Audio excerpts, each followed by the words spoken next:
ఇప్పుడు కేవలం 7,999K up to 10 kgs వరకు బరువు తగ్గి అధిక బరువు నుంచి వచ్చే ప్రధాన సమస్యలను దూరం చేసుకోండి. సలార్ హిట్ తో ప్రభాస్ కి కాన్ఫిడెన్స్ లెవెల్స్ పెరిగిపోయాయి. బల్ల గుద్ది మరీ చెప్పకపోయినా ఈ ఏడాది కూడా 2 సినిమాలతో వస్తా అంటున్నాడు.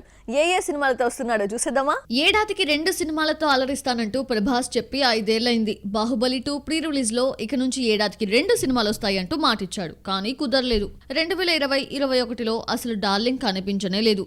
ఈ గ్యాప్ ని 24లో భర్తీ చేసి 2 సినిమాలు ఆదిపురుష్, సలార్ తో వచ్చాడు. ఈ ఏడాది కూడా 2 సినిమాలతో డార్లింగ్ వచ్చే ఛాన్స్ ఉంది. ప్రభాస్ చేతిలో చాలా సినిమాలున్నాయి. నాగ్ అశ్విన్ డైరెక్షన్ లో కల్కి, మారుతి సినిమా, Rajasaab, Sandeep Vanga Spirit, Sitaramam fame Hanu Raghavapudi direction లో సినిమా సలార్ 2 లైన్ లో ఉన్నాయి. ఇందులో కల్కి, రాజాసాబ్ ఈ ఏడాది రిలీజ్ అవుతున్నాయి. ఆల్రెడీ కల్కి మే 9th వస్తుంటే రాజాసాబ్ రిలీజ్ డేట్ ని ప్రకటించాల్సి ఉంది. 2002లో ఈశ్వర్ తో హీరోగా పరిచయమైన ప్రభాస్ 22 ఏళ్ల కాలంలో 4 సార్లు ఏడాదికి 2 సినిమాలతో కనిపించాడు. 2004లో వర్షం, అడవిరాముడు, 2005లో చక్రం, ఛత్రపతి, 2009లో బిల్లా, ఏక్ నిరంజన్ విడుదలయ్యాయి.